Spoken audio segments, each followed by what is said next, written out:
বিশ্বনবী যখন মেরাজে যাচ্ছিলেন, একটা সার্টেন লেভেল, যে একটা নির্দিষ্ট জায়গায়, যে সাইয়েদনা জিব্রাইল বললেন, ইয়া রাসূলুল্লাহ, আমি আর উপরে যেতে পারবো না, আমার খেলা এই জায়গায় শেষ, নবী আপনার খেলা এখন শুরু। সুবহানাল্লাহ। ও নবী, এই জায়গার নাম সিদরাতুল মুনতাহা, এটা সীমান্ত বৃক্ষ, এটা হচ্ছে বর্ডার এরিয়া। কি এরিয়া? এটা হলো বর্ডার এরিয়া, এখানে আমার খেলা শেষ। আজীবন আমি এই জায়গায় এসে কান পেতে আল্লাহর অর্ডার শুনেছি, আর ওই অর্ডার তামিল করার জন্য দুনিয়াতে নেমেছি। আমি জিব্রাইলের উপরে যদি 1 ইঞ্চি উপরে ওঠার চেষ্টা করি, আমার শত শত পাখাগুলোকে জ্বালিয়ে ছাই করে দিবে কে? সাইয়েদনা জিব্রাইল আর উপরে যেতে পারে নাই। যেখানে সাইয়েদনা জিব্রাইলের খেলা শেষ, ওইখানে বিশ্বনবীর খেলা শুরু হয়েছিল। কোন সুবহানাল্লাহ। তার মানে মানুষ যখন উপরে ওঠে, এত উপরে উঠে যায়, ফেরেশতাদেরকেও হার মানিয়ে ফেরেশতাদের উপরে চলে যায়। আবার মানুষ যখন নিচে নামতে শুরু করে, শয়তানকেও হার মানিয়ে নিচে চলে যায়। ঠিক কিনা? তার মানে হাইয়ার হলে সব দিক দিয়ে হাইয়ার, হাইয়েস্ট তো অল ক্রাইটেরিয়াতে সে হাইয়েস্ট, লোয়েস্ট তো অল ক্রাইটেরিয়াতে সে লোয়েস্ট। মানুষ ভালো হলে এর চেয়ে ভালো আর হয় না, মানুষ খারাপ হলে তার চাইতে খারাপ আর হয় না। এজন্য আল্লাহ বললেন, সুম্মা রাদাদনাহু আসফালা সাফিলিন। মানুষকে যেমনি আমি সুন্দর আকৃতি দিয়ে তৈরি করেছি, আবার ওই মানুষকে আমি আল্লাহ নিম্নগামী করেছি। যেটা উপরে ওঠে ওইটা আবার নিচেও নামা লাগে। ঠিক কিনা? কোন কোন তাফসীরে মুফাসসিরিনে ইকরাম বলেছেন, আসফালা সাফিলিন দিয়ে বার্ধক্যকে বোঝানো হয়েছে। যৌবনে মানুষের চেহারার সৌন্দর্য বেড়ে যায়। যৌবন যখন ঠিকরে পড়ে, একজন তাগড়া যুবক, তার চেহারার মধ্যে যে সৌন্দর্য, ওই ছেলেটাই যখন বুড়ো হয়ে যায়, তার চেহারার দিকে কেউ তাকাতে চায় না। রং ধরা যৌবন জং ধরে নাই, জং ধরে শেষ। ঠিক কিনা? আবার কোন কোন মুফাসসির বলেছে, না, এটা নৈতিক অধঃপতন। সুম্মা রাদাদনাহু আসফালা সাফিলিন। মানুষ যখন নিম্নগামী হয়, সবচেয়ে খারাপ হয়ে যায়। এই মানুষের মধ্যে যখন নেফাকি দেখা দেয়, মানুষ যখন মুনাফিক হয়ে যায়, সবচেয়ে খারাপ হয়ে যায়। মুনাফিকের চরিত্র যখন একজন মানুষের মধ্যে সে ধারণ করে, নিচে যেতে যেতে এত নিচে সে চলে যায়, শয়তান দেখে অবাক হয়ে যায়। শয়তান দেখে মনে মনে কয়, এইটাই যদি দুনিয়ায় আইব, আমারে আল্লাহ বানাইছে কেন?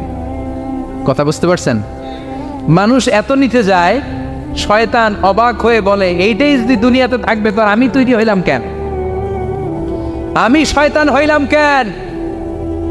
এজন্য মানুষ ভালো হলে সবচেয়ে ভালো, খারাপ হলে সবচাইতে খারাপ। তার কারণটা কি? মানুষ যখন খারাপ হয়, পশুর চাইতেও খারাপ হয়ে যায়। জোরে বলেন ঠিক কিনা? আমরা বলি না, তুই পশুর চাইতেও অধম। মানবিকতা হারিয়ে যখন মানুষ অন্যায় কাজ করে, তখন আমরা বলি তুই পশুর চাইতেও অধম। ঠিক কিনা? এজন্য বলা হয়, জনসংখ্যা বাড়ছে, মানুষ বাড়ছে না। বাড়ছে জনসংখ্যা, বাড়ছে কি মানুষ? বাড়ছে নাকি? মানুষ নাই। এই দুনিয়া এখন তো সেই দুনিয়া নাই, মানুষ নামের মানুষ আছে, দুনিয়া বোঝায়। সেই মানুষের ভিড়ে আমার আসল মানুষ নাই। এই দুনিয়া এখন তো সেই দুনিয়া নাই, মানুষ নামের মানুষ আছে, দুনিয়া বোঝায়। সেই মানুষের ভিড়ে আমার আসল মানুষ নাই। আসল মানুষের বড় অভাব। এজন্য বাড়ছে জনসংখ্যা, মানুষ বাড়ছে না। মানুষ যখন খারাপ হয়ে যায়, পশুকেও হার মানায়। আল্লাহ বলে, উলাইকা কাল আনআম বাল হুম আদাল উলাইকা হুমুল গাফিলুন। কারণ একটা সিংহ কখনো আর একটা সিংহকে মারে না। খেয়াল করে বুঝেন, সিংহ কোনোদিন সিংহ মারে নাকি? বাঘ বাঘ মারে নাকি? হাতি কোনোদিন হাতি মারে নাকি? কিন্তু মানুষ মানুষকে মারে, ঠিক কিনা? আওয়াজ করে উত্তর দেন, একটা বাঘ আর একটা বাঘকে 8 টুকরা 10 টুকরা করে নাকি? একটা হাতি আর একটা হাতিকে কোনোদিন 20 টুকরা 14 টুকরা করে নাকি? কিন্তু একটা মানুষ আর একটা মানুষকে 8 টুকরা 14 টুকরা 20 টুকরা করে, ঠিক কিনা? এজন্য আল্লাহ বললেন সুম্মা রাদাদনাহু আসফালা সাফিলিন। মানুষ যখন শ্রেষ্ঠ হয়, মানুষের চাইতে শ্রেষ্ঠ যেমনি কেউ আর হতে পারে না। আবার মানুষ যখন নিকৃষ্ট হয়ে যায়, মানুষের চাইতে নিকৃষ্ট আর কেউ হতে পারে। এজন্য ভালো হওয়ার দরকার আছে না নাই? তার মানে মানুষ যেমনি উপরে ওঠে আবার নিচেও নামতে পারে।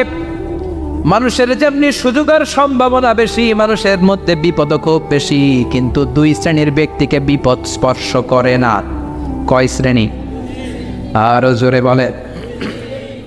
আল্লাহ বললেন সে দুই শ্রেণী হলো ইল্লাল্লাযীনা আমানু ওয়া আমিলুস সালিহাতি ফালাহুম আজরুন গায়রু মামনুন। যারা ঈমান আনবে আর সৎকর্ম করবে, এক আল্লাহর উপরে যারা বিশ্বাস রাখবে, আর যারা দুনিয়াতে নেক আমল করবে, তাদের জন্য প্রতিদান রেখেছে কে?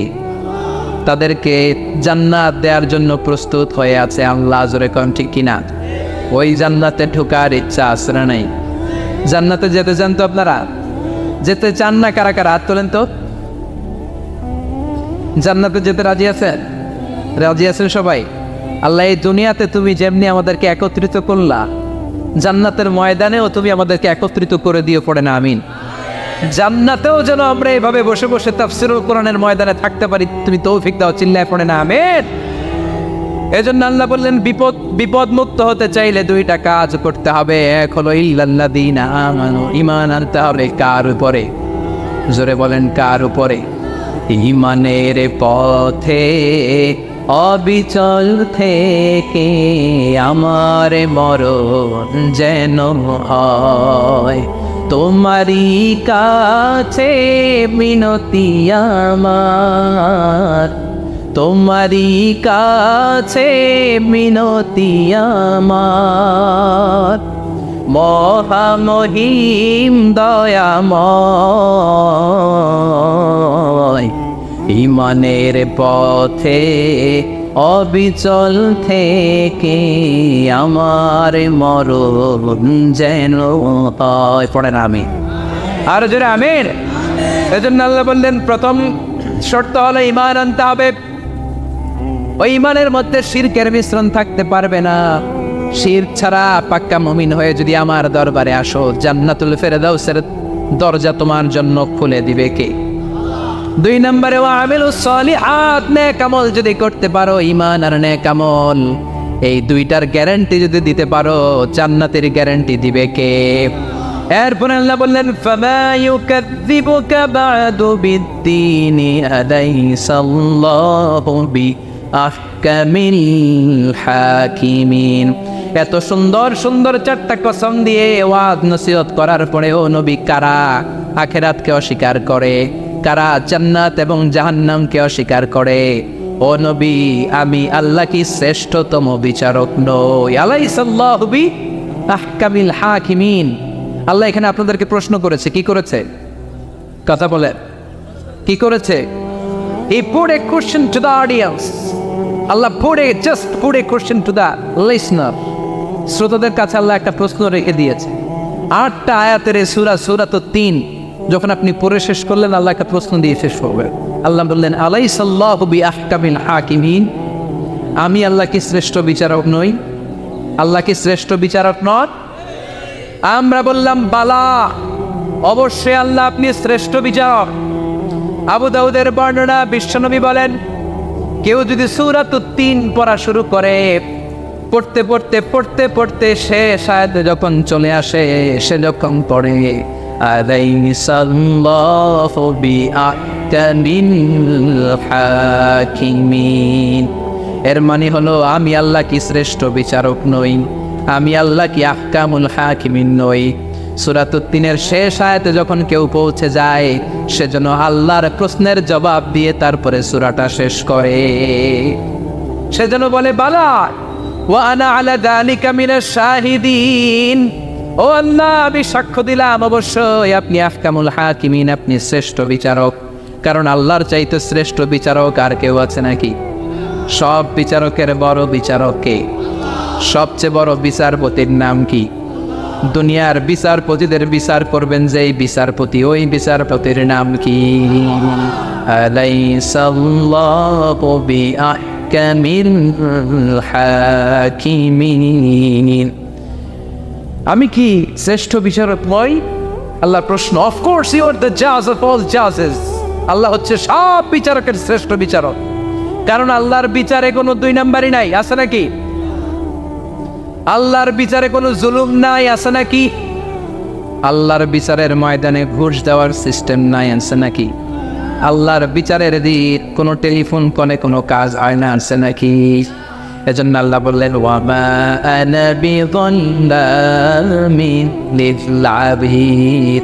আমার বিচারটা এত স্বচ্ছ বিচার, এত চমৎকার বিচার, এই বিচারে কেউ জুলুমের শিকার হবে না। ফামাই ইয়ামাল মিসকালা যাররাতিন খায়রান ইয়ারা ওয়া মান ইয়ামাল মিসকালা যাররাতিন শাররান ইয়ারা।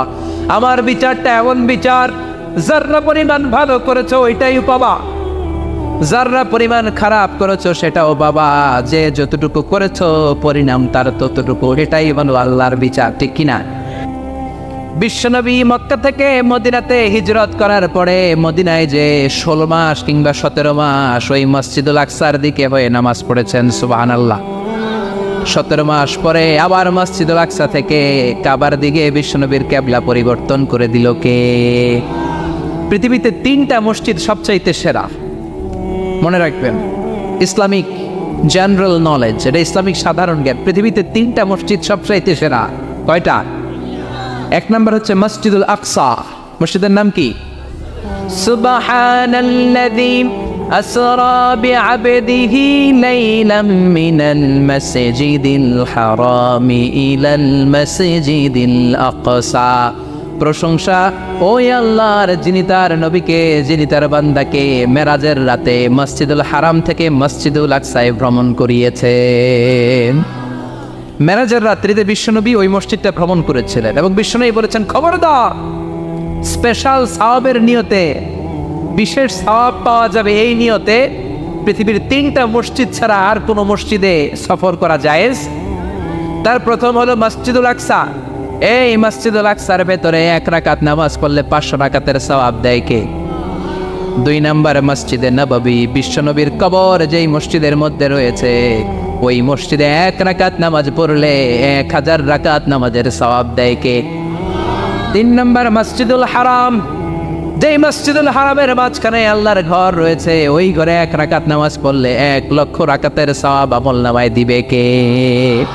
আর যদি জামাতে পড়েন আরো 27 দিন বেশি, তার মানে 1 রাকাতে 27 লক্ষ রাকাতের সওয়াব। সুবহানাল্লাহ কইবেন না? যাইতে মনে চায় সৌদি আরব, যাইতে মনে চায় মক্কা, যেতে মনে চায় মদিনাতে, বিশ্বনবী শুয়ে আছেন সেখানে। দেখা দাও রাসূলুল্লাহ, ধন্য করো দিদারে, আমি কেঁদে কেঁদে হই গো সারা, ধন্য করো দিদারে। 2 সাথীকে পাশে নিয়ে হায় ঘুমিয়ে আছো নিঝুম নিরালায়, আমি সইতে পারি না বিরহ জ্বালা, ধন্য করো দিদারে, ডেকে লও হাবিবাল্লাহ, ধন্য করো দিদারে। পড়েন আমিন। অসাধারণ কথামালা এই গানের, কিন্তু সামান্য একটু সমস্যা আছে। বিশ্বনবীর কাছে দিদার চাওয়া যায় না, দিদার চাইতে হবে কার কাছে? দেখা দাও মাবুদ আল্লাহ, ধন্য করো দিদারে, আমি কেঁদে কেঁদে হই গো সারা, ধন্য করো দিদারে। পড়েন আমিন। এজন্য বিশ্বনবীর দিদার আল্লাহর পক্ষ থেকে অনেক বড় নেয়ামত, কিন্তু দিদার বিশ্বনবী দিতে পারে না। দিতে পারে কে? বিশ্বনবী স্বপ্ন যুগে কাকে এসে ওনার নুরানি চেহারাটা দেখাবেন, এটা বিশ্বনবীর সিদ্ধান্তে নয়, একজনের সিদ্ধান্তে। তিনি কে? এজন্য বলতে হবে ডেকে লও মাবুদ আল্লাহ। চিল্লায় কোন ঠিক কিনা? এজন্য বিশ্বনবীর এই মসজিদে নামাজ পড়লে 1 রাকাতে 1000 রাকাতের সওয়াব, মসজিদুল আকসাতে পড়লে 1 রাকাতে 500 রাকাতের সওয়াব, আবার মসজিদুল হারামে 1 রাকাত নামাজ পড়লে 1 লক্ষ রাকাতের সওয়াব দিবে কে? তার মানে দিনের জৈতুন বলে আল্লাহ ফিলিস্তিনের কসম কেটেছেন। আর এই ফিলিস্তিনের মধ্যে মসজিদুল আকসা রয়েছে, যেটা বিশ্বনবীর মেরাজের স্টেশন। বিশ্বনবী মেরাজ করতে যে ওইখানে ব্রেক নিয়েছে, ওইখানে বিশ্বনবী ট্রানজিট নিয়েছে। ট্রানজিট ছিলেন তো? আপনি সৌদিতে যদি উমরা করতে যান, সৌদি এয়ারলাইন্সে গেলে ডিরেক্ট ফ্লাইট, কিন্তু কাতার এয়ারওয়েজে গেলে, এমিরেটসে গেলে আপনাকে কাতারে ট্রানজিটে যেতে হবে, এমিরেটসে ট্রানজিটে যেতে হবে। বিশ্বনবীর মেরাজটাও হয়েছে এইভাবে। সরাসরি রব্বুল আলামিন বিশ্বনবীকে আল্লাহর আরশে টান দিয়ে একেবারে নিয়ে যায় নাই। বিশ্বনবীকে মক্কাতুল মুকাররমা থেকে প্রথমে বিশ্বনবীকে ইয়াসরিবে নেওয়া হয়েছে। বিশ্বনবী ওনার চাচাতো বোন উম্মে হানির ঘরে শোয়া ছিলেন। সাইয়েদনা জিব্রাইল ঘরের চালটা ফাঁকা করে বিশ্বনবীকে তুলে নিয়ে হাতিমে কাবার মধ্যে বসালেন। বিশ্বনবীর গলার নিচ থেকে শুরু করে নাভি পর্যন্ত এক টান দিয়ে ছিঁড়ে ফেললেন।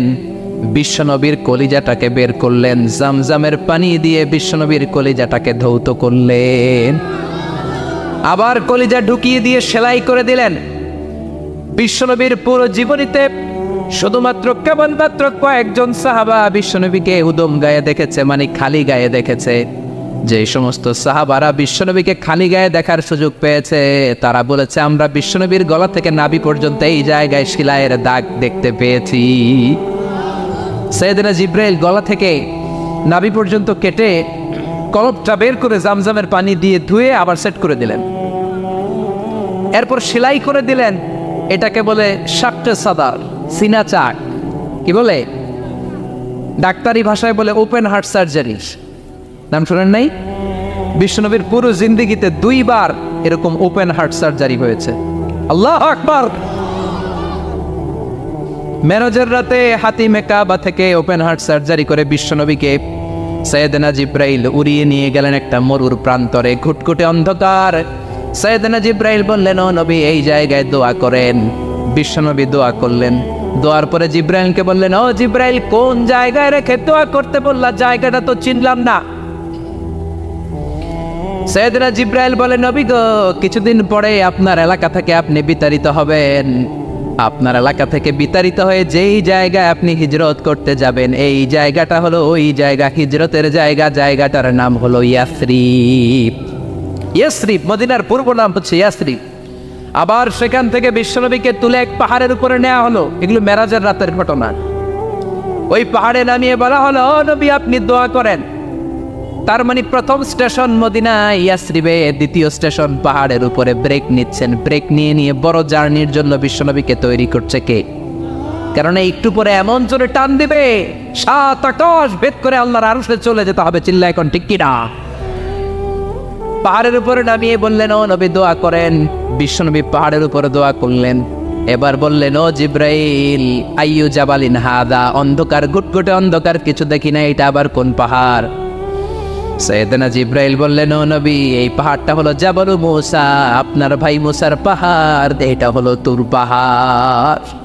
তুর পাহাড়ের চূড়ায় এসেছেন। সেখান থেকে আরেক ব্রেক দিয়ে বিশ্বনবীকে মসজিদুল আকসাতে নেওয়া হয়েছে। যে মসজিদুল আকসা ফিলিস্তিনের ভূখণ্ডে অবস্থিত, যে মসজিদে 1 রাকাত সালাত আদায় করলে 500 রাকাতের সওয়াব আমলনামায় ঢুকিয়ে দিবে কে?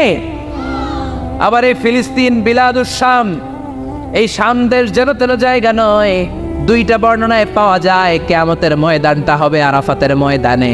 আবার আরেকটা বর্ণনায় পাওয়া যায় কিয়ামতের ময়দানটা হবে সিরিয়া, ফিলিস্তিন, এই শামের ভূখণ্ডের ময়দানে। পড়েন সুবহানাল্লাহ। সাইয়েদনা ঈসা আলাইহিস সালাম দাজ্জালকে হত্যা করার জন্য বাংলাদেশে নামবে না। দাজ্জালকে হত্যা করার জন্য সৌদি আরবেও নামবে না, মিশরেও নামবে না, ইরাকেও নামবে না। লেবাননেও নামবে না, আলজেরিয়াতেও নামবে না, তিউনিশিয়াতেও নামবে না, মরক্কোতেও নামবে না। সাইয়েদনা ঈসা আলাইহিস সালাম দাজ্জালকে হত্যা করার জন্য ফিলিস্তিনের দামেস্কের জামে মসজিদের সবচেয়ে বড় মিনারার পাশে দুইজন ফেরেশতার পাখার উপরে ভর করে জামিনে নেমে আসবেন। এই জায়গাটা অনেক গুরুত্বপূর্ণ জায়গা। আল্লাহ বলেছেন বারাক না হাওলা, এই পুরো এলাকাটাকে আমি বরকত দিয়ে ছেয়ে দিয়েছি। পড়েন আল্লাহু আকবার। আবার এই জায়গায় বিশাল একটা যুদ্ধ হবে। ফিলিস্তিনের একটা শহর আছে আল গৌতা, এই গৌতা শহরে মুসলমানদের কেন্দ্রবিন্দু হবে। কিয়ামতের আগ দিয়ে যা যা ঘটবে সব এই ফিলিস্তিনে ঘটবে। এই জন্য তিন আর জাইতুনের কসম কাটার মধ্য দিয়ে ফিলিস্তিনের কসম কেটেছে কে? এই ফিলিস্তিনের বাইতুল হাম, যেটাকে বলে বেথেলহাম, এই বেথেলহাম সিটিতে ঈসা আলাইহিস সালামের জন্ম। সুবহানাল্লাহ পড়েন। মনে থাকবে কোন শহরে? বেথেলহাম। বেথেলহাম শহরে ঈসা আলাইহিস সালামের জন্ম। তার মানে আল্লাহ ঈসা নবীর জন্মস্থানের কসম কাটলেন। এরপরে আল্লাহ বললেন ওয়াতুরে সিনিন, তুর পাহাড়ের কসম, সিনাই পর্বতের কসম। তুর পাহাড় হলো মিশরে, মিশর হলো মূসা আলাইহিস সালামের জন্মস্থান। আর ওয়াহাদাল বালাদিল আমিন, এই নিরাপদ শহরের কসম, মানে মক্কাতুল মুকাররমার কসম। মক্কা মুকাররমা কার জন্মস্থান? জোরে বলেন, আরো জোরে বলেন। বিশ্বনবীর জন্মস্থান। তিনজন বড় বড় পয়গাম্বর যেই তিন দেশে এসেছে, আল্লাহ তিনটা দেশের কসম কাটলেন। তিনটা বড় বড় শরীয়তের ধারক বাহক এই তিনজন নবী, উলুল আজমি মিনার রাসূল। এজন্য আল্লাহ বললেন ওয়াত্তিনি ওয়াজ-যাইতুনি ওয়া তুরি সিনিন ওয়া হাযাল বালাদিল আমিন। তিন আর জাইতুনের কসম, মানে ফিলিস্তিনের কসম। ওয়া তুরি সিনিন, তুর পাহাড়ের কসম, মিশরের সবচাইতে উঁচু পাহাড়, যেই পাহাড়ের চূড়ার উপরে উঠে সাইয়েদনা মূসা আলাইহিস সালাম সরাসরি আল্লাহর সাথে কথা বলেছেন। ওয়া কাল্লামাল্লাহু মূসা তাকলিমা, সরাসরি without any media, without any via সাইয়েদনা মূসা আলাইহিস সালাম আল্লাহর সাথে কথা বলতেন। পৃথিবীতে চারটা আসমানি কিতাব সবচাইতে সেরা। এক হচ্ছে তাওরাত, দ্বিতীয়ত জাবুর, তৃতীয়ত ইনজিল, চতুর্থত কোরআন। তাওরাত আল্লাহ নাজিল করেছেন সাইয়েদনা মূসা আলাইহিস সালামের উপর, জাবুর নাজিল করেছেন দাউদ আলাইহিস সালামের উপর, ইনজিল নাজিল করেছেন ঈসা আলাইহিস সালামের উপর, আর বিশ্বনবীর উপর নাজিল করেছেন কোরআন। ঠিক কিনা? এই তাওরাতকে রব্বুল আলামিন স্বয়ং নিজ হাতে লিখে কাঠের ফলকের মধ্যে, তক্তার মধ্যে লিখে সাইয়েদনা মূসা আলাইহিস সালামকে দিয়েছে। সুবহানাল্লাহ। এটাকে আরবিতে বলে আলওয়াহ। লাউহের প্লুরাল হচ্ছে আলওয়াহ। কাঠের তক্তার মধ্যে আল্লাহ নিজে তাওরাত লিখেছেন। কিসের মধ্যে লিখছেন? কথা বলেন, শুনতেছেন? মনোযোগ আছে? কাঠের তক্তার মধ্যে তাওরাত লিখলেন। লিখে মূসা আলাইহিস সালামকে বললেন, মূসা ফিহি বুরহান, ফিহি হুদা, ফিহি হিদায়া। এই হচ্ছে তাওরাত কিতাব, আমি নিজ হাতে লিখে দিয়েছি। এর মধ্যে হেদায়েত আছে, এর মধ্যে বরকত আছে, এর মধ্যে বুরহান আছে, দলিল আছে। যাও এই কাঠের তক্তার মধ্যে লেখা তাওরাত কিতাবকে নিয়ে যাও, বনি ইসরাইলের কাছে এই তাওরাত কিতাবের দাওয়াত দাও। সাইয়েদনা মূসা আলাইহিস সালাম ছিলেন এক শক্তিশালী নবী। উনি ভাবলেন অল্প কয়েকটা তক্তা, কাউকে ডাকার দরকার নাই, আমার ভাই হারুন রে লাগবে না, আমি যথেষ্ট। আমার ভাই হারুন রে কষ্ট করে পাহাড়ের উপরে টেনে আনার দরকার নাই, 3-4টা তক্তা আমি নিজেই নিতে পারবো, নিজেই নিতে পারবো মনে করে সাইয়েদনা মূসা আলাইহিস সালাম আল্লাহর লেখা তক্তার উপরে যে তাওরাতের ফলক, এই ফলক ধরে টান দিয়েছে উঠানোর জন্য। আল্লাহ যেহেতু কিতাব দিয়েছে নিয়ে যায়, কিন্তু কি আজীব তামাশা, তক্তা ধরে কাঁধে তুলবে তো দূরের কথা, নাড়াতেই পারে না। সুবহানাল্লাহ, আসতে বলেন। নাড়াতেই পারেন। ওনার এত শক্তি, উনি এক থাপ্পড় মেরে ফেরাউনের বাবুর্চিকে ওই জায়গার মধ্যে দুনিয়া থেকে বিদায় করেছিলেন। এক ধাক্কা মারলে 10 জন 10 হাত দূরে যেয়ে পড়তো। উনি রেগে গেলে ওনার মাথার চুলগুলো টুপি আর পাগড়ি ভেদ করে উপরের দিকে এরকম খাড়া হয়ে দাঁড়িয়ে যেত। স্বয়ং মালাকুল মাউতকে থাপ্পড় মেরে চোখ কানা করে দিয়েছিলেন। এর কারণ এর কারণ মালাকুল মাউত মানুষের সূরাতে আসছিল, আর অনুমতি নেয় নাই। ঘরের মধ্যে ঢোকার আগে অনুমতির দরকার আছে না নাই? কি সুন্দর ইসলাম, হোয়াট এ প্রাইভেসি ইন ইসলাম! কত সুন্দর প্রাইভেসি ইসলাম আমাদেরকে শিখিয়েছে। আপনি ঘরে ঢুকবেন, অনুমতি নিয়ে ঢুকবেন। কার কথা? এক সাহাবী বললেন, নবী আমার ঘরে 2 ঘর। কয়টা? 2টা মাত্র রুম। এক রুমে থাকি আমি, আর এক রুমে থাকে আমার আম্মা জান। যেই আম্মা জানের বুকের দুধ খেয়ে আমি 10 মাস পেটের ভেতরে ছিলাম, 2 বছর বুকের দুধ খেয়ে বড় হলাম। আমার আম্মা জান থাকে এক রুমে, আমি থাকি আর এক রুমে। ও নবী, আমার মায়ের রুমে ঢোকার আগেও কি অনুমতি নেওয়া লাগবে নাকি? বিশ্বনবী বললেন, ও সাহাবা, আতুহিব্বু আন তারাহা উরিয়ানা, do you like to see your father naked? তুমি কি তোমার মাকে নেকেড দেখতে চাও? তুমি কি তোমার মাকে উলঙ্গ দেখতে চাও? সাহাবী বললেন, কাল্লা, কখনোই না। বিশ্বনবী বললেন, ইদান তাস্তাদিন, তোমার মাকে যদি উলঙ্গ দেখতে না চাও, তাহলে অবশ্যই অবশ্যই অবশ্যই তোমার মায়ের ঘরে ঢোকার আগে অনুমতি নিয়ে ঢুকবা। সুবহানাল্লাহ! মায়ের ঘরে ঢোকার আগে অনুমতি নিতে হবে। তাহলে ভাইয়ের ঘরে, বোনের ঘরে, ভাবির ঘরে, হ্যাঁ, ঢুকাই যাবে না। ভাবির ঘরে ঢোকা যাবে? কারো ঘরে ঢোকার আগে অনুমতি নিতে হবে। এটাকে বলে প্রাইভেসি। ইসলামী প্রাইভেসিকে গুরুত্ব দেয়। কারণ আপনি হয়তো এমন একটা সময় চলে যাবেন ঘরের ভিতরে আপনার আম্মা ওই সময় হয়তো হালকা পোশাক পরে, সিম্পল কোনো কাপড় পরে শুয়ে আছে, ঠিক কিনা? ওই পোশাকে সে আপনার সামনে আসতে চায় না। আপনি যখন নক করবেন, আপনি যখন সালাম দিবেন, পারমিশন চাইবেন, সে হয়তো ওনাকে ঢেকে চাদর পরে সুন্দর করে জামাটা পরে তারপরে আপনার সামনে আসবে। চিল্লায় বলেন ঠিক কিনা? এজন্য অনুমতি নিয়ে ঢোকা ফরজ। কারো ঘরে যখন যাবেন, আগে সালাম দিবেন, 3 বার সালাম দিবেন। 3 বার সালাম দেওয়ার পরে যদি উত্তর না পাওয়া যায়, চলে যাবেন। কার কথা? মানতে রাজি আছেন তো? এগুলো মানি না, এই জন্যই ঘরে অশান্তি, ফ্যামিলিতে অশান্তি, চোখের হেফাজত নাই, নজরের হেফাজত নাই। এই নজরের লাগাম যদি টেনে ধরতে পারেন, ফ্যামিলির 50% সমস্যা এমনিই চলে যাবে। চিল্লা এখন ঠিক কিনা?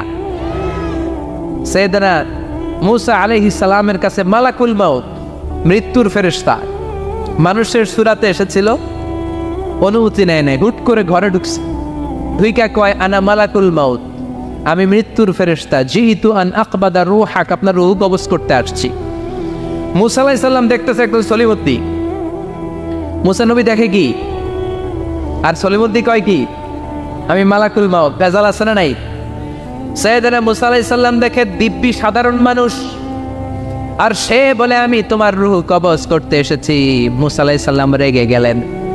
অনেক মেজাজ ওয়ালা নবী ছিলেন। রাগের চোটে 1 থাপ্পড় দিলেন। থাপ্পড় খেয়ে মালাকুল মাউতের 1 চোখ নাই। বুখারীর বর্ণনা, ফাসাক্কাহু ফাফাকু আইনা, থাপ্পড় মারলেন, চোখ শেষ।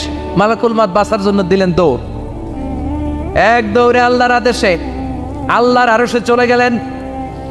যে বলে, মাবুদ এমন নবীর কাছে পাঠিয়েছেন, আরসালতানি ইলা আবদিন লা ইউরিদুল মাউত, এমন বান্দার কাছে পাঠিয়েছে, ওই বান্দা মরতে চায় না, খালি মারতে চায়। কি করতে চায়? মরতে চায় না, মারতে চায়। দেখেন কি করছে আল্লাহ। বললেন, ও মালাকুল মাউত, ভুল করছো, সালাম দাও না, অনুমতি নাও না, মানুষের সূরাতে গেছো, আর নবীও সাধারণ নবী না, মেজাজওয়ালা নবী, ঠিক কিনা? চিন্তা করে লাভ নাই, আমি কথা বলবো। সাইয়েদনা মূসাকে আল্লাহ ডেকে বললেন, ও মূসা, তুমি নাকি মরতে চাও না, খালি মারতে চাও। সাইয়েদনা মূসা বলেন, না মাবুদ, আমি তো চিনি নাই, এটা যে মালাকুল মাউত, আমি তো চিনি নাই। চিনলে তো তার গায়ে আমি হাত তোলার সাহস করতাম না। আল্লাহ বললেন, ও মূসা, যাও, দাইয়াদাকা আলা মাতনি সাউর, ওই যে একটা গাভী দেখা যায়, ষাঁড় দেখা যায়, ওই গরুর পিঠের উপরে তোমার ডান হাতটা রেখে দাও। সাইয়েদনা মূসা আলাইহিস সালাম গরুর পিঠের উপরে ডান হাত রাখলেন। আল্লাহ বললেন, মূসা, তোমার ডান হাতের নিচে গরুর যতগুলো পশম, প্রত্যেকটা পশমের বিনিময়ে তোমার 1 বছর করে হায়াত আমি বাড়িয়ে দিলাম। মরতে যখন চাও না, মারতে যখন চাও, আরো কয়েক বছর মারো, হায়াত আমি বাড়িয়ে দিলাম। মূসা আলাইহিস সালাম বললেন, আল্লাহ সুম্মা মাযা, এই হাতের নিচে গরুর যত পশম, তত আমার হায়াত বেড়ে যাবে। ধরলাম হাতের নিচে 2000 পশম, 2000 বছর হায়াত বাড়িয়ে দিলেন, কিন্তু সুম্মা মাদা, 2000 বছর পরে কি হবে, আগে ওইটা কোন? ওই ঝামেলাটা ভাঙের আগে আল্লাহ বললেন মূসা সুম্মাল মাউত, তারপরে তো তোমাকে মরতেই হবে, এই পৃথিবীতে আসলেই মরতে হয়। কুল্লু নাফসিন যায়িকাতুল মাউত, এই পৃথিবীতে যারা একবার আসবে তাদেরকেই মরতে হবে, ঠিক কিনা? সাইয়েদনা মূসা আলাইহিস সালাম বললেন ফাল আনা, তাহলে আর দেরির দরকার নাই, এখনই আমাকে নিতে বলেন। সুবহানাল্লাহ। মালাকুল মাউত এসে মূসা আলাইহিস সালামের রূহ কবজ করে ফেললেন। এই মূসা আলাইহিস সালামের সাথে সরাসরি আল্লাহর কথা হতো এই তুর পাহাড়ের উপর, আর এই তুর পাহাড়ের নামে কসম কেটেছে কে? ওয়া তুরি সিনিন। আল্লাহ বললেন তিন আর জাইতুনের কসম, মানে ফিলিস্তিনের কসম। ওয়া তুরি সিনিন, তুর পাহাড়ের কসম, যেই তুর পাহাড়ের উপরে আমি তাওরাত কিতাব নাজিল করেছি। তাওরাত কিতাবটাকে কাঠের ফলকের মধ্যে লিখে বললেন মূসা নিয়ে যাও। মূসা আলাইহিস সালাম নিতে পারে না, মনে আছে? মনে আছে আপনাদের না ভুলে গেছেন? মূসা আলাইহিস সালাম ধরলেন, নাড়াতে পারেন না, আর কাঁধে তুলবে তো দূরের কথা, নাড়াতেই তো পারেন। এত শক্তিশালী নবী। তাওরাতের যে আল্লাহুত তাওরাত, তাওরাতের ফলক, এই বাণীগুলো নিয়ে বাণীবাহকের কাজ করবে, বার্তাবাহকের কাজ করবে, বনী ইসরায়েলের কাছে এই পয়গাম পৌঁছে দিবে, কিন্তু তুলতেই তো পারে না। আল্লাহরে ডেকে বলে আল্লাহ পারি না। আল্লাহ বললেন ট্রাই করো, ট্রাই এগেইন, আবার চেষ্টা করো, দেখো না পারো কিনা। হাবিল সাইয়েদনা মূসা আলাইহিস সালাম ভাবলেন এই দিক দিয়ে পারি না, ওই দিক দিয়ে ধরলে মনে হয় পারবো। এবার তক্তার ওই পাশ দিয়ে নাড়াচাড়া শুরু করছে, ওই দিক দিয়েও পারে না। এবার ভাবলেন এক কাজ করি, মাঝখান দিয়ে দেখি নাড়াতে পারি কিনা। সাইয়েদনা মূসা আলাইহিস সালাম কাঠের তক্তাগুলোর মাঝখান দিয়ে ধরলেন, টান দিলেন, কিন্তু তক্তা নড়ে, নাড়ানোই যায় না, কাঁধে তুলবে তো দূরের কথা। সাইয়েদনা মূসা আলাইহিস সালাম অপরাধ হয়ে আল্লাহরে ডেকে বললেন ও মাবুদ পারি না। আল্লাহ আসলে চাপছে মূসা যেন বলে পারি না। মূসা পারে না এটা শুনতে আল্লাহর বড় মনে চায়। সুবহানাল্লাহ কইবেন না? কারণ সব জায়গায় উনি পারে আর মারে। আজকে সাইয়েদনা মূসা আলাইহিস সালামের কণ্ঠে আল্লাহ শুনতে চায় আল্লাহ আমি অপারগ, আমি পারি না। সাইয়েদনা মূসা আলাইহিস সালাম বলে আল্লাহ সাইয়েদনা জিব্রাইলকে যদি বলেন আমারে যদি একটু সাহায্য করে, আমার কাঁধে তুলে দিলে আমি নিয়ে বাড়িতে যাব না। সাইয়েদনা জিব্রাইলকে একটু বলেন। আল্লাহ বললেন যাও জিব্রাইল, হেল্প আউট মূসা, মূসা আলাইহিস সালামকে সাহায্য করো। এবার সাইয়েদনা মূসা আলাইহিস সালাম ধরলেন এই দিকে, সাইয়েদনা জিব্রাইল ধরলেন এই দিকে। দুইজন মিলে তাওরাত লেখা কাঠের তক্তাগুলো উঠাতে চাইলেন, কিন্তু কি আজীব তামাশা, সাইয়েদনা জিব্রাইলও পারে না। সাইয়েদনা মূসা আলাইহিস সালাম বলেন ও ভাই জিব্রাইল চলো জায়গা চেঞ্জ করি, তুমি এদিক দিয়ে ধরো, আমি ওই দিকে ধরি, আবার জোরসে টান মারো। দেশগ্রামে কয় না জোরসে টান, এইও সিস্টেমে দুইজন মিলে টানে, কিন্তু নাড়াতেই পারে না। আগে তো হাতে নিবে, তারপরে কাঁধে তুলবে, দুইজনেও পারে না। গায়ে যত জোর আছে সাইয়েদনা মূসা আলাইহিস সালাম জোরসে টান দিলেন, যত জোর, সব জোরকে একসাথে করে তিনি টান দিয়েছেন। টানের চোটে দেহের প্রতিটা লোমকূপ থেকে ঘাম বেরোতে শুরু করেছে। টানের চোটে রক টান খেয়ে যাচ্ছে, কোমরের রক ছিঁড়ে যাওয়ার অবস্থা, কিন্তু কাঠের ফলকগুলো নাড়ানো যায়। সাইয়েদনা মূসা আলাইহিস সালাম বললেন আল্লাহ জিব্রাইলও পারে না। জিব্রাইলের সাথে হাজার হাজার সহকারী ফেরেশতা, তাদেরকে একটু বলেন হেল্প করার জন্য। সুবহানাল্লাহ পড়েন। হাজার হাজার ফেরেশতা তুর পাহাড়ের উপর সবাই মিলে জোরে জোরে টান দেয়, জোরে জোরে টান দেয়, সবাই মিলে চেষ্টা করে।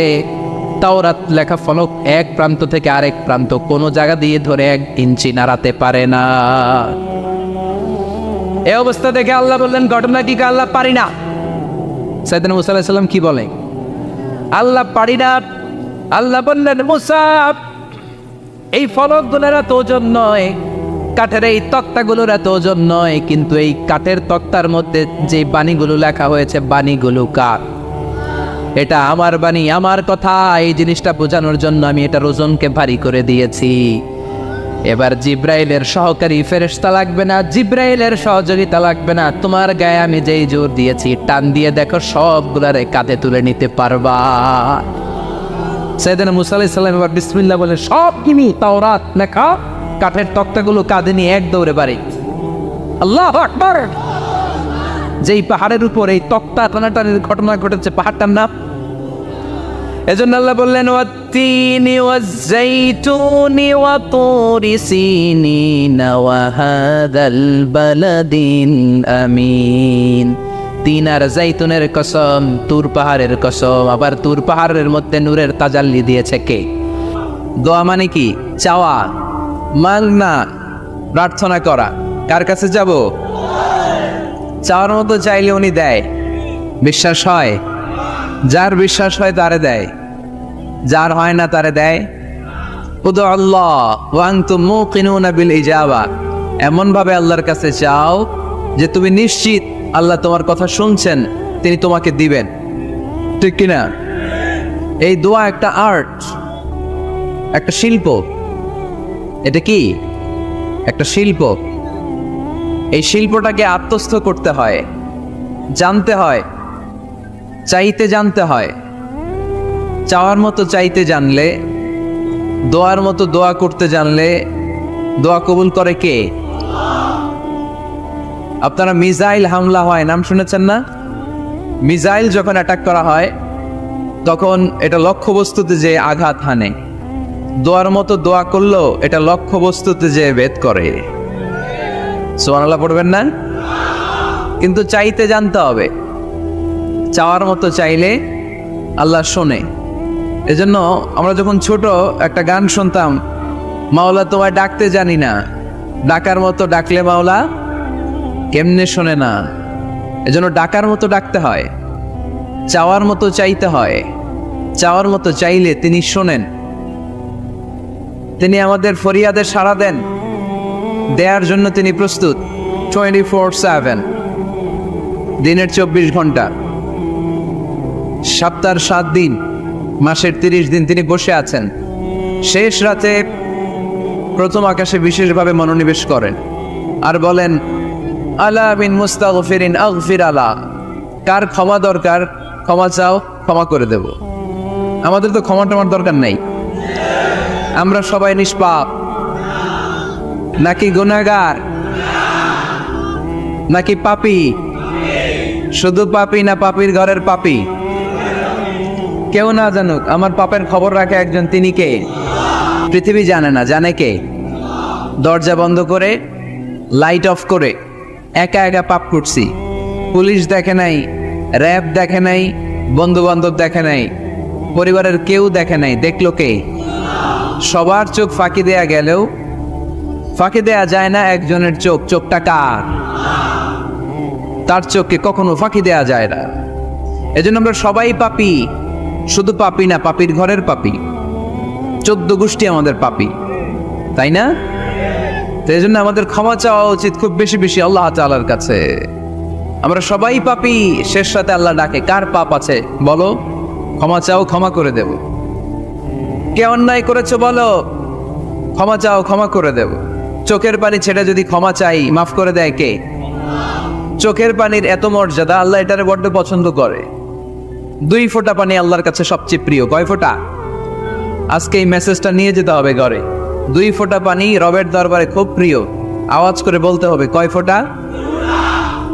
এক হলো জেহাদের ময়দানে শহীদের গা থেকে বেয়ে পড়া রক্তের ফোঁটা।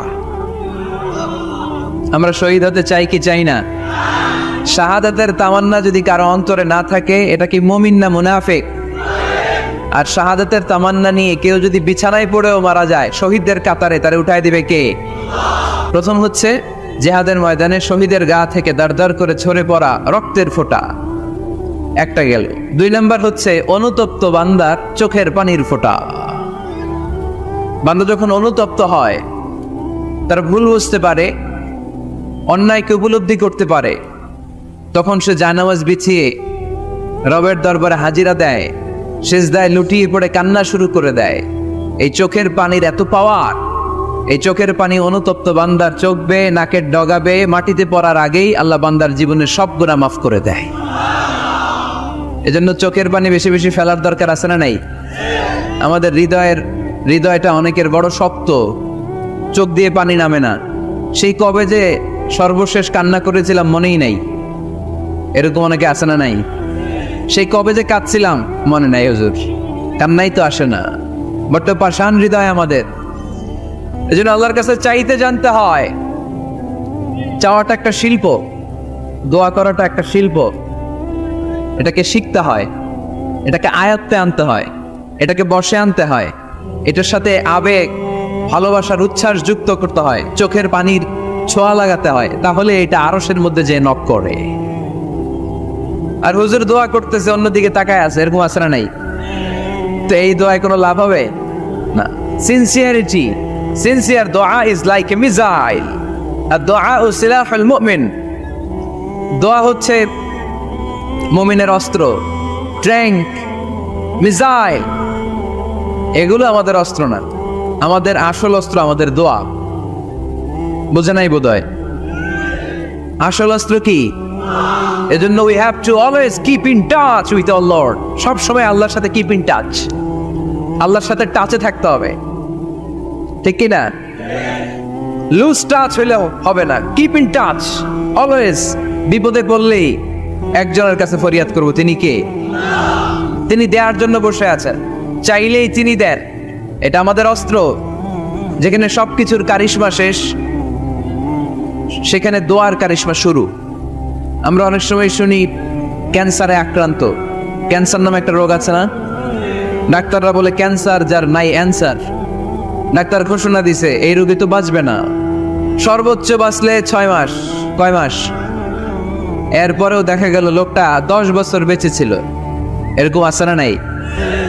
সব ডাক্তার ফেল, ঘোষণা দিয়েছে 6 মাস বাঁচবে, কিন্তু বেঁচে রইল 10 বছর। এই যে 10 বছর বেঁচে রইল, কিসের কারিশমা? আল্লাহর কারিশমা, দোয়া, দোয়ার বদৌলত। এই জন্য বেশি বেশি দোয়া করতে রাজি আছেন তো? বেশি বেশি দোয়া করতে হবে, দোয়া করলেই লাভ। জীবনের যত দোয়া আপনি করেছেন, আপনার দোয়া কবুল করছে কে? তবে সাথে সাথে সব সময় করে না। 3টা পদ্ধতিতে আল্লাহ দোয়া কবুল করেন। কয়টা পদ্ধতিতে? আল্লাহর কাছে চাইলে আল্লাহ বলে ওকে ফাইন, দিব দিব, কবুল দিব, অ্যাকসেপ্টেড, ইয়েস। দিব না, রিজেক্টেড, নো। এগুলো আল্লাহ কখনো বলে? আল্লাহ সবসময় বলে ইয়েস, অ্যাকসেপ্টেড, দেব। তবে 3 ভাবে দেয়। কয় ভাবে? আপনি দোয়া করলেন, চাইলেন। প্রথম পদ্ধতি, চাওয়ার সাথে সাথে আল্লাহ দোয়া কবুল করে নেয় আর দিয়ে দেয়, পেয়ে আপনি খুশি হয়ে যান, আলহামদুলিল্লাহ পড়েন। দ্বিতীয় পদ্ধতি, আপনি আল্লাহর কাছে চাইলেন, আর অল্প কয়েক মিনিট কথা, আর অল্প কয়েক মিনিট, বসো না, এরকম করো না, আওয়াজ করো না। বেশিরভাগ ইয়াং ছেলেপেলে আসছে, 15 থেকে 25 বছর, এগুলার, ঠিক কিনা? আগে খেলতো ক্রিকেট, এখন চলে আসে কোরআনের ময়দানে। খুশি না বেজার? তা আমি এই জন্য আমি সম্বোধন করে তুমি বলে, আমি এদেরকে কি বলি? আমি বলি যে এই বসো বসো। তো একজন আমার আবার চিঠি লেখছে, হুজুর আপনি যে বসো বসো বলেন, অনেক মুরব্বিও তো আছে। আমি বলি ভাই, আমার মাহফিলে মুরব্বিরা কম, ইয়াংরা বেশি, ঠিক কিনা? আর যখন মুরব্বি বাজানদেরকে উদ্দেশ্য করে বলি, তখন বলি বসেন। কিন্তু আমি যখন বলি বসেন, ছেলেরা আবার বলে বসেন বসেন। বেজাল আছে না নাই? তো এই জন্য বসো বললেও ঝামেলা, বসেন বললেও। হুজুর বিয়ে করলেও দোষ, হুজুর বিয়ে করে না এটাও দোষ, হুজুর দেখতে সুন্দর এটাও দোষ, হুজুর দেখতে বেশি স্মার্ট না এটাও দোষ, হুজুর খায় কম, খাইতে পারে না, দোষ, হুজুর খায় বেশি, এটাও। অনেকে বলে হুজুর আপনি বেশি ইংরেজি বলেন, এটা আপনার দোষ। আবার আমেরিকায় যারা থাকে তারা বলে হুজুর আরেকটু যদি ইংরেজি বাড়ায় বলতেন আমাদের ছেলেমেয়েরা বেশি বুঝতে পারতো, আপনি যে কম বলেন এটা আপনার দোষ। ভেজাল আছে না নাই? সব ভেজাল থেকে আল্লাহ তুমি এই জাতিকে নির্ভেজাল করে দাও। আর অল্প কয়েক মিনিট, ডিস্টার্ব করো না। তো আল্লাহ 3 ভাবে আমাদের দোয়া কবুল করে। পদ্ধতি নাম্বার 1, চাওয়া মাত্রই দিয়ে দেয়, বলে হ্যাঁ দিব, তো দিয়ে দেয়, আমরা খুশি। পদ্ধতি নাম্বার 2, আমরা যাই, আল্লাহ এটা দাও, আল্লাহ তখনও বলে ইয়েস দেব, কারণ না বলে ফিরিয়ে দিতে আল্লাহ জানেন দেব, তবে সাথে সাথে দেন না, লেটার অন, দেরি করে। কখন দিলে আমার জন্য ভালো, এটা আমার চেয়েও ভালো জানে কে? দেরি করে দেয়। পদ্ধতি নাম্বার 3, আমি চাইলাম আল্লাহ এটা দাও, আল্লাহ বলে ইয়েস দেব, সাথে সাথে দেয় না, দেরি করেও দেয় না। এটা কিয়ামতের ময়দানের জন্য তিনি রেখে দেয়। যাতে ওই দিন বিপদের কালে এই দোয়ার বদৌলতে তিনি আমাদেরকে বাঁচিয়ে দিতে পারে। তাহলে যে এত এত দোয়া করি, লাভ আছে না নাই? হয় সাথে সাথেই কবুল, নয় কিছু সময় দেরি করে কবুল, তা না হইলে আখেরাতের অ্যাকাউন্টে আমাদের জন্য ব্যালেন্সে রেখে দিয়েছে কে? এজন্য আজকের এই মাহফিল তখনই সার্থক হবে যখন আমরা এই সিদ্ধান্ত নিতে পারবো যে আমরা চাইবো একজনের কাছে, তিনি কে? এবং চাইবো চাওয়ার মতো। যেহেতু এটা একটা শিল্প, আর্ট, এটাকে আত্মস্থ করতে হয়। চাওয়ার মতো চাইলে এটা কখনো মিস হয় না। এজন্য আমরা মন প্রাণ উজাড় করে আল্লাহ তাআলার কাছে চাইবো, শুধু নিজের জন্যই চাইবো, আশেপাশে আর কারোর জন্য চাইবো না। কেন? ওনার জন্য চাবো কেন? আমারটা আমি চাবো, ওনারটা উনি চাবে। কথা কন? অনেকে বলে হুজুর আমি আরেকজনের জন্য দোয়া করে কি লাভ? ওনারটা উনি করবে, আমারটা আমি করি। এরকম একটা লজিক বা যুক্তি আছে না নাই? এটা ভুয়া যুক্তি, এটার কোনো গ্রাউন্ড নাই। কারণ আমার জন্য দোয়া করলে যেমনি লাভ, আরেকজনের জন্য করলেও লাভ। হাদিসে এসেছে কোন মুসলিম যদি ইয়াদউ লিআখিহিল মুসলিম বিযাহরিল গায়ব, তার কোনো ভাইয়ের জন্য যদি কেউ দোয়া করে, ওই দোয়াটা আগে আল্লাহ তার জন্য কবুল করে নেয়। কারণ সে দোয়া যাই করে, পাশ থেকে ফেরেশতারা বলে ওয়ালাকা বিমিসলিন, ওয়ালাকা বিমিসলিন, তোমার জন্য এটা কবুল করুক। যেমন আপনি দোয়া করলেন, আল্লাহ আমার এই ভাইটা অসুস্থ, আল্লাহ আমি দোয়া করছি আল্লাহ আপনি তারে সুস্থ করে দেন। ফেরেশতারা বলে আল্লাহ ওয়ালাকা বিমিসলিন, যিনি দোয়া করছে তার যদি কোনো রোগ বালাই থাকে আগে তারে সুস্থ করে দেন। আমি দোয়া করলাম আল্লাহ আমার এই ভাইটা হজে যেতে পারে না, আল্লাহ তুমি তারে হজে যাওয়ার তৌফিক দান করো। ফেরেশতারা বলে ওয়ালাকা বিমিসলিন, মানে আল্লাহ যিনি দোয়া করতেছে আগে তার হজের ফ্লাইটটা কবুল করো। লাভ আছে না নাই? এজন্য নিজের জন্য দোয়া করলেও লাভ, পরের জন্য দোয়া করলেও লাভ। কোন সময়ে কি দোয়া করবেন কোরআনে আছে না নাই? আল্লাহর নবীরা এগুলো আমাদেরকে সব শিখিয়ে গিয়েছে। সাইয়েদানা আদম আলাইহিস সালাম ভুল করে গন্ধম খেয়ে ফেললেন, আল্লাহর কাছে কাঁদতে শুরু করলেন, শত শত বছর চোখের পানি ছেড়ে উনি কাঁদলেন। আর একটা দোয়া আমাদের জন্য রেখে গেলেন যে আমরাও আদম জাত, বানি আদম, আমরাও যদি ভুল করি আমরাও যেন এই দোয়াটা পড়ে কেঁদে কেঁদে আল্লাহর কাছে ক্ষমা চাইতে পারি, ঠিক কিনা? সাইয়েদানা আদম আলাইহিস সালাম ভুল করে ফেললেন, আল্লাহর কাছে চোখের পানি ছাড়লেন, অনুতপ্ত হলেন আর দোয়া করলেন রব্বানা যালামনা আনফুসানা ওয়া ইল্লাম তাগফির লানা ওয়া তারহামনা লানাকুনান্না মিনাল খাসিরিন। আল্লাহ ভুল করেছি, অপরাধ করেছি, অন্যায় করেছি, তুমি যদি মাফ না করো কেউ মাফ করার নাই, ঠিক কিনা? এভাবে ভুল হয়ে গেলে ক্ষমার রাস্তা খোলা। অনেকে রাস্তা বন্ধ করে দেয়, ভয় দেখায়, হায় হায় তুই তো কাফের, তুই তো জাহান্নামী, এরকম আছে না নাই? বনি ইসরায়েলের যুগে এক আল্লাহর ওলি, তার পাশে থাকতো এক বেনামাজি।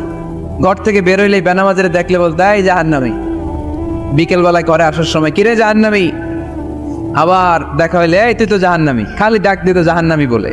কিয়ামতের দিন আল্লাহর ওলিরে আল্লাহ ডাকবে, আল্লাহ ডেকে বলবে এই তুমি যারা জাহান্নামী বলে ডাক দিছো, কে জাহান্নামে যাবে আর কে জান্নাতে যাবে এই ডিলারশিপ কি আমি দুনিয়ায় তোমারে দিছিলাম? তো তুমি ওরে জাহান্নামী কেন বললা? ও নামাজ পড়ে নাই, ও আমারে ডাকতে পারে নাই, কিন্তু তোর মতো বেয়াদবি করে নাই, চিল্লায় বলেন ঠিক কিনা? আজকে ওরে আমি জান্নাতে দেব, তোরে জাহান্নামে দেব। খবরদার, কাউরে জাহান্নামী বলার আগে 1000বার ভেবে নেবেন। কে জান্নাতে কে জাহান্নামে কেউ জানে না, একজন ছাড়া, তিনি কে? সবাই যদি জান্নাতে যায়, জান্নাতে তো ঠেলাঠেলি হবে আজকের মতো, ঠেলাঠেলি হবে না? সর্বশেষ জাহান্নামের আগুনে 1000 বছর পুরে যে লোকটা জান্নাতে যাবে, তার জান্নাতের সাইজ হবে এই পৃথিবীর 10 গুণ। জান্নাতের এক একটা যে দরজা হবে, বিশ্বনবী বললেন মা বাইনা মক্কা ওয়া হাজার, সৌদির মক্কা শহর থেকে বাহরাইনের হাজার শহর যত লম্বা, যা ঠিক তত লম্বা। সেই হিসাবে এক ধাক্কায় কয়েক হাজার কোটি জান্নাতি একবারে ঢুকবে। আমরা আমাদের দরজা দিয়ে, ঘরের দরজা দিয়ে একসাথে কয়জন ঢুকি? বড় জোর 2 জন, তার চেয়েও ধাক্কাধাক্কি করে সর্বোচ্চ। জান্নাতের এক একটা দরজা দিয়ে এক ফাউজে একবারে ঢুকতে পারবে কয়েক হাজার কোটি বানি আদম। তো ওই জান্নাত যদি আল্লাহ সবাইরে দেয়, আমার কোনো সমস্যা আছে? এজন্য ইবাদত নিয়ে যেন আমরা কখনো অহংকার না করি, ইলম নিয়ে যেন কখনো অহংকার না করি, আমরা যেন বিনয়ী হই, আমরা যেন নিচু হই। কেউ নিচু হতে চাইলে আল্লাহ তারা টেনে ওঠায়, আর কেউ উপরে উঠতে চাইলে আল্লাহ থাপ্পড় মেরে জামিনে গেড়ে দেয়। চিল্লায় বলেন ঠিক কি না? সাইয়েদনা আদম আলাইহিস সালাম ভুল করলেন, ক্ষমা চাইলেন, ক্ষমা করে দিল কে? এজন্য আমাদেরও যদি ভুল হয়ে যায় আমরা আল্লাহর কাছে মাফ চাইবো। মাফের দরজা খোলা আছে না নাই? আবার সাইয়েদনা ইব্রাহিম আলাইহিস সালাম দোয়া করলেন, রব্বি জাআলনি মুকিমাস সালাতি ওয়া মিন যুররিয়াতি রব্বানা ওয়া তাকাব্বাল দুআ।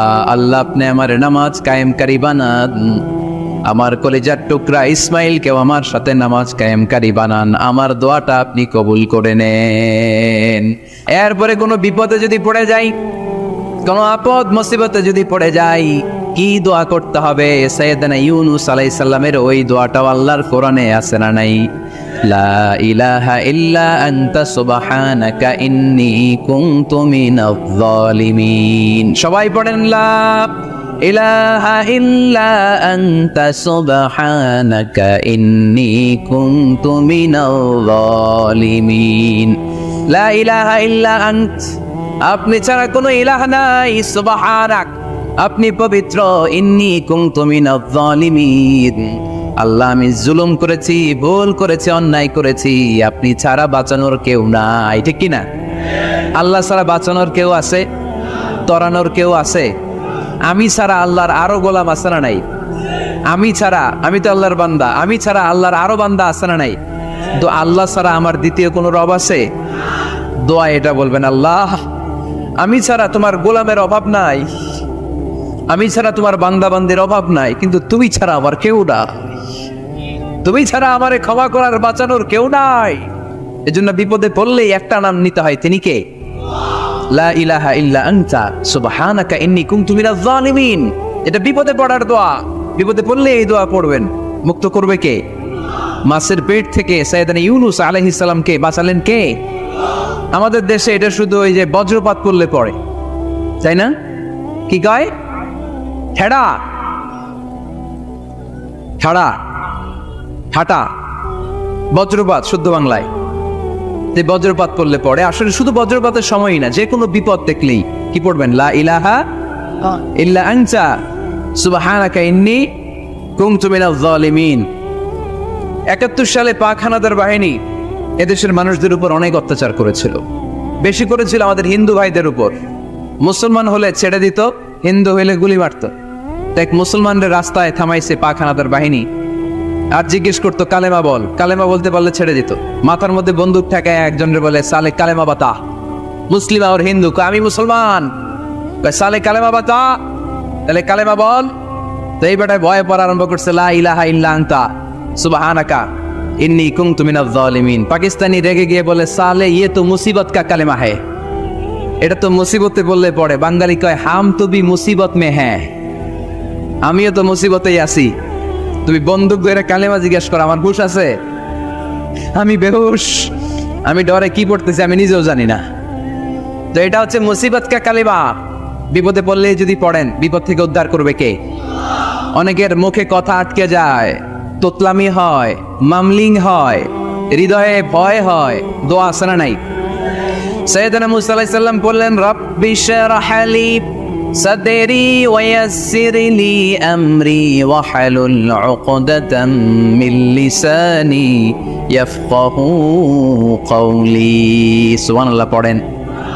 ও আল্লাহ, আমার হৃদয়টারে উন্মুক্ত করে দাও, আমার কার্যক্রম দাওয়াতি কাজগুলোরে তুমি আল্লাহ সহজ করে দাও। কথা বলতে গেলে আমার মুখের মধ্যে কথা আটকে যায়, আমার কথাগুলোরে তুমি স্পষ্ট করে দাও। আওয়াজ করে পড়তে হবে আমিন। এই সুন্দর সুন্দর দোয়াগুলো আমরা আল্লাহর কাছে করব, রাজি আছেন? কোরআন থেকে নেয়া আরবি দোয়াগুলো অনেক কম্প্রিহেন্সিভ, অনেক সুন্দর। আপনি বাংলায় 1000টা বাক্য বললেও আল্লাহর শিখানো একটা বাক্য দিয়ে যদি দোয়া করেন, এর চেয়ে শ্রেষ্ঠ বাক্য হতে পারে? দেখেন কত কম্প্রিহেন্সিভ। আল্লাহ শিখাই দিলেন, পড়ো, রব্বানা আতিনা ফিদ দুনিয়া হাসানা ওয়া ফিল আখিরাতি হাসানা ওয়া কিনা আযাবান নার। আল্লাহ তুমি এই দুনিয়ার সব কল্যাণ আমারে দাও, আখিরাতের সব কল্যাণ আমারে দাও, আগুনের শাস্তি থেকে আমারে বাঁচিয়ে দাও। পড়ে না আমিন? তো আপনি দুনিয়ার সব কল্যাণ নিলেন, আখেরাতেরও নিলেন, গাছেরটাও খাইলেন, তলারটাও পুরাইলেন, রাখলেন কি? সবই তো চাইছেন। এই দোয়াটার মধ্যে দুনিয়ার কোনো দোয়া বাকি আছে? কথা বলেন। রব্বানা আতিনা ফিদ দুনিয়া হাসান, আল্লাহ দুনিয়ার সব কল্যাণ লাগবে। ফিল আখিরাতি হাসান, আল্লাহ আখিরাতের সব কল্যাণ লাগবে। আগের শাস্তি থেকে বাঁচানো লাগবে। তো আপনি বাকি রাখছেন কিছু? এই একটা বাক্যের মতো বাক্য গোটা বিশ্বটারে বিক্রি করলে হবে। এজন্য কোরআনের দোয়াগুলো আমরা বেশি বেশি পড়বো, ইনশাআল্লাহ পড়েন। দোয়া করার কিছু আদব আছে। ওযু অবস্থায় দোয়া করবেন, কেবলামুখী হয়ে পারলে দোয়া করবেন, দোয়ার আগে ইস্তিগফার পড়বেন, তাইলে দোয়া কবুল হওয়ার পসিবিলিটি হাই, সম্ভাবনা কম না বেশি? সুযোগ হলে দোয়ার সময় হাত তুলে দোয়া করবেন। হাত তুলে দোয়া করা সুন্নাহ, ঠিক কিনা? সব জায়গায় না। টয়লেটে যাইতেছেন, আল্লাহুম্মা ইন্নী আউযু বিকা মিনাল খুবুসি ওয়াল খাবাইস বিরহমাতিকা ইয়া আরহামার রাহিমিন। হাত তোলা যাবে? বুঝেছি না। আল্লাহর হাবিব যেখানে হাত তুলছিলেন, কিছু কিছু জায়গায় আল্লাহর হাবিব হাত তুলেছেন, কিছু কিছু জায়গায় তুলেন নাই। তো তুলেন, যেখানে সুযোগ হয় তুলেন। আল্লাহর হাবিব সাল্লাল্লাহু আলাইহি সাল্লাম যখন হাত তুলতেন, হাতের তালুগুলো আকাশের দিকে করে রাখতেন এইভাবে। এজন্য আল্লাহর হাবিব বলতেন, ইযা সাআলতুমুল্লাহ ফাসআলুহু বিবুতুনি আকুফিকুম। যখন আল্লাহর কাছে চাইবে, হাতের তালু দুইটা এরকম উঁচু করে আল্লাহর কাছে চাও। সুবহানাল্লাহ পড়েন।